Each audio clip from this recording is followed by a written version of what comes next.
কুষ্টিয়ার কুমারখালীতে জেলা বিএনপির যুগ্ম আহ্বায়ক শেখ সাদের বিরুদ্ধে মিথ্যা তথ্য ও অপপ্রচারের প্রতিবাদে সংবাদ সম্মেলন অনুষ্ঠিত হয়েছে। বুধবার রাত ৮টায় কুমারখালী বাস স্ট্যান্ড সংলগ্ন দলীয় কার্যালয়ে তিনি এই সংবাদ সম্মেলন করেন। সংবাদ সম্মেলনে শেখ সাদি বলেন, আমার ৩০ বছরের রাজনৈতিক জীবনে যারা আমাকে হাইব্রিড নেতা বলে তারা আসলে সত্য না জেনে বিভ্রান্তিমূলক মন্তব্য করছেন। আমরা তারেক রহমানের নেতৃত্বে দলের সিদ্ধান্ত অনুযায়ী কাজ করছি। তিনি আরো বলেন, বিএনপি একটি বৃহৎ দল, মত পার্থক্য থাকতে পারে, প্রোপাগান্ডা ছড়িয়ে নেতাকর্মীদের বিভ্রান্ত করা উচিত নয়। সংবাদ সম্মেলনে উপস্থিত ছিলেন জেলা আহ্বায়ক কমিটির সদস্য গোলাম মোহাম্মদ, উপজেলা বিএনপির যুগ্ম আহ্বায়ক মোহাম্মদ হাফিজুর রহমান, পৌর বিএনপির সভাপতি মনোয়ার হোসেন, সাবেক ইউপি চেয়ারম্যান রুনা রহমান, যুবদলের সাবেক সাধারণ সম্পাদক আতিকুর রহমান সবুজ সহ দলীয় নেতাকর্মীরা।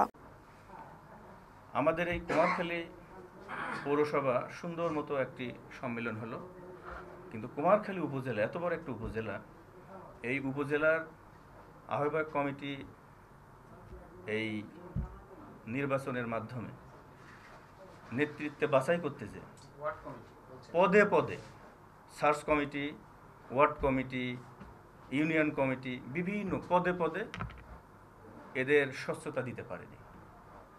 কারণ আমরা দেখেছি সার্চ কমিটিতে আওয়ামী লীগের দোসররা আছে, ওয়ার্ড কমিটিতে যারা বিগত দিনে ২০-৩০ বছর ধরে ওয়ার্ডের নেতৃত্বে ছিল তারা ভোটার লিস্টে তাদের নাম নেই।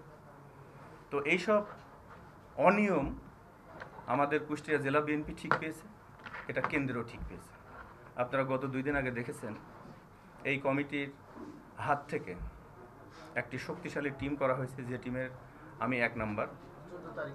14 তারিখে আমি সহ ৬ জনকে টিম, একটি শক্তিশালী টিম করা হয়েছে, যে আমাদের নেতৃত্বে এখন সুন্দর গণতান্ত্রিক পন্থায় ওয়ার্ড, ইউনিয়ন এবং উপজেলা গঠন করা হবে। এখন এই কমিটি কেন ব্যর্থ হলো? ব্যর্থ হয়েছে তাদের নিজস্ব লোক দিয়ে কমিটি করার জন্য, বিএনপিকে বাদ দিয়ে। তো এখন দল এটা বুঝতে পারছে, জেলার নেতারা বুঝতে পারছে, আমাদের উপর দায়িত্ব দেওয়া হয়েছে। দেখবেন আমরা সুন্দর মতো যারা ত্যাগী, যারা অরিজিনালি বিএনপি করে তাদেরকে নিয়ে আমরা চমৎকার একটা কমিটি গঠন করব।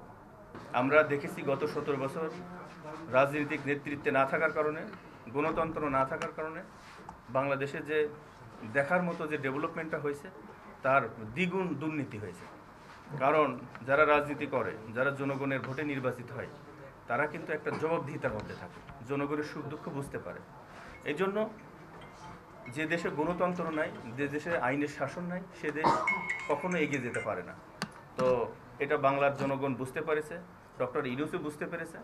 ইনশাল্লাহ অচিরেই নির্বাচন হবে এবং এই নির্বাচনের মধ্যে দিয়েই বিএনপির নেতৃত্বে দেশে এগিয়ে যাবে।